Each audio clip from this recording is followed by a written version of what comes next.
मध्यमत के सभी दर्शकों को नमस्कार। मैं भारत भूषण आर गांधी इटारसी से। इटारसी की नगर पालिका, यूँ तो सभी नगर पालिकाएं नगर निगम का दायित्व होता है। यहाँ रहने वाले, नगर में रहने वाले, नगर पालिकाओं में, शहरों में रहने वाले लोगों को पानी उपलब्ध कराना, सड़कें अच्छी देना और साथ ही स्ट्रीट लाइट्स के माध्यम से उनकी सड़कों को, उनकी गलियों को रोशन करना। आज जिस विषय को, इन तीन में से एक विषय को मैं आपके सामने लेकर के आया हूं, वो है बिजली के खंभे। बिजली के खंभे दरअसल यूं तो स्ट्रीट लाइट लगाने के लिए नगर पालिका द्वारा इस्तेमाल किए जाते हैं, लेकिन विद्युत मंडल बोर्ड द्वारा वो एक व्यापार का साधन है। उसके माध्यम से बिजली उपभोक्ताओं के घरों तक जाती है और उनके घर रोशन होते हैं। लेकिन हम नागरिक उन बिजली के खंभों का किस प्रकार से दुरुपयोग करते हैं, उसकी वानगी कुछ चित्रों के साथ मैं आपके सामने लेकर के आया हूं।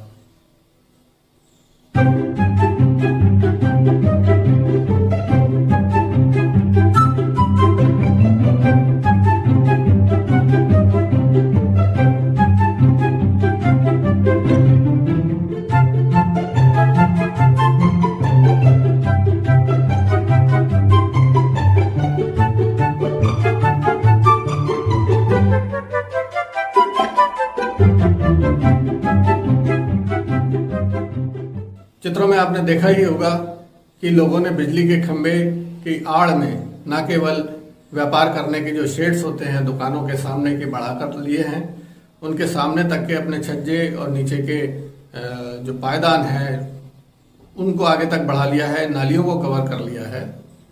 और यहाँ तक कि कई लोगों ने तो बिजली के खंभे अपने स्लैब के अंदर दबा लिए हैं। इन बातों को लेकर के हमने विद्युत मंडल के शहर प्रबंधक देलन पटेल से बात की, तो उन्होंने कहा इलेक्ट्रिक पोल का जो भी इरेक्शन जब करते हैं तो उसका क्राइटेरिया क्या होता है?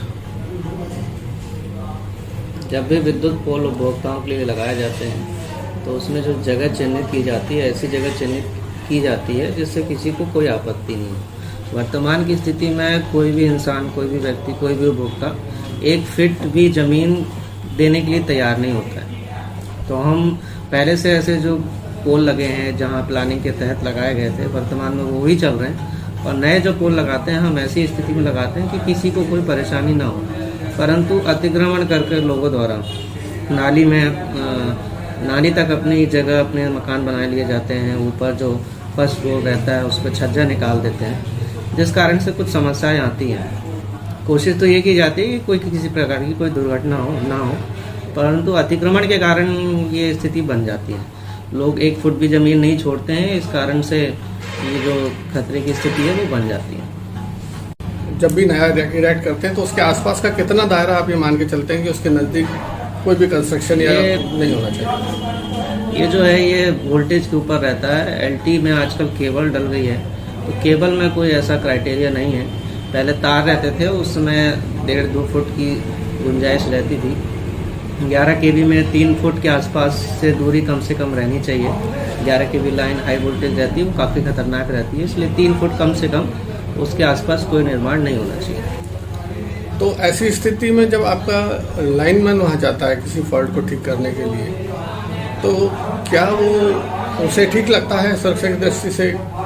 देखिए, सुरक्षा की दृष्टि से कहीं भी ठीक नहीं है। ऐसे लोगों को चिन्हित करके हमारे द्वारा नोटिस दिया जाता है, क्योंकि मकान तोड़ने का अधिकार हमको नहीं है, प्रशासन के पास है। हम किसी का मकान नहीं तोड़ सकते। अब उनने बना लिया है तो प्रशासन की जिम्मेदारी है उनको देखें कि कहाँ तक उनने बढ़ा लिया है। लाइनमैन जब काम करने जाते हैं तो उनको समझाते हैं कि भैया इतने दूर कम से कम रखें आप, लेकिन लोग नहीं मानते। आजकल के लोग बिल्कुल 1 फुट नहीं ज़मीन छोड़ रहे हैं, जिसमें उन्हीं की आगे चल के उन्हीं को जाने समस्या होगी।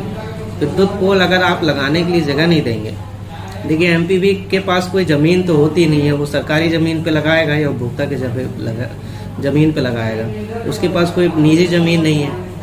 कम से कम सरकार को भविष्य में ऐसे क्राइटेरिया बनाना चाहिए जिसमें कभी भी कोई भी उपभोक्ता का घर बनाए तो कम से कम 1 फीट की जगह वो छोड़े, जिसमें हम पोल लगाएं। बिजली सबको चाहिए, लेकिन पोल घर के आसपास किसी को नहीं चाहिए। ऐसा कैसे संभव हो पाएगा? कहीं कहीं ऐसा देखा गया है कि जहाँ पर भी आपके पोल लगे हैं लोगों ने उस पोल का फायदा उठा करके वहां तक की अपनी सीमा को बढ़ा लिया है। कहीं आपने इस स्थिति को देखते हुए नगरपालिका से कभी कोई मदद मांगी है?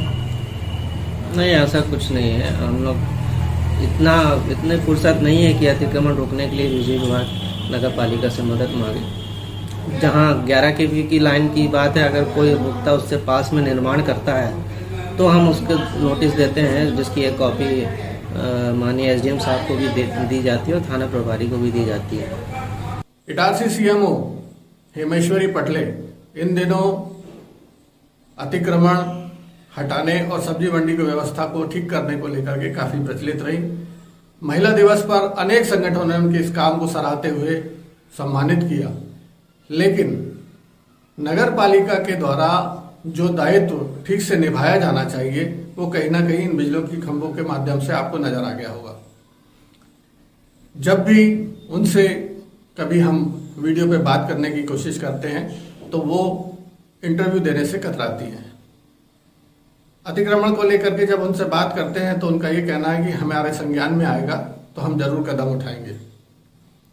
लेकिन क्या हम नागरिक ये देख पा रहे हैं कि नगर पालिका के संज्ञान में कुछ भी नहीं है?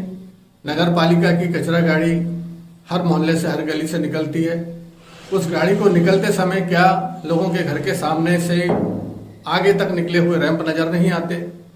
नगर पालिका में काम करने वाले अनेकों कर्मचारी जो रोज इन सड़कों से कहीं से गुजरते होंगे, क्या उन्हें अपने मोहल्ले में लोगों द्वारा किए गए अतिक्रमण नजर नहीं आते? इटारसी में कुछ गलियां गायब ही हो गई हैं।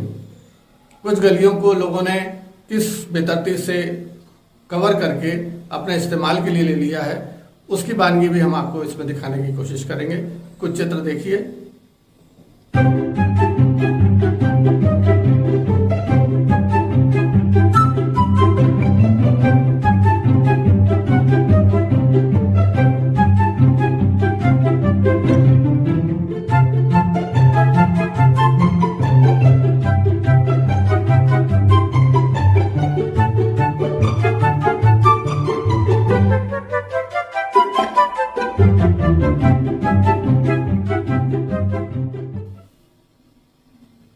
आज आपने देखा बिजली के खंभे और सड़कों के हाल। ऐसी ही बातों को लेकर के फिर आपके सामने हाजिर होऊंगा। तब तक के लिए इजाजत दीजिए और देखते रहिए मध्यमत। लाइक कीजिए, सब्सक्राइब कीजिए और फीडबैक जरूर दीजिएगा। तब तक के लिए कुशल रहिए। कोरोना फिर से दस्तक दे रहा है, उससे सावधान रहिए, खुद भी सुरक्षित रहिए, औरों को भी सुरक्षित रहिए। धन्यवाद।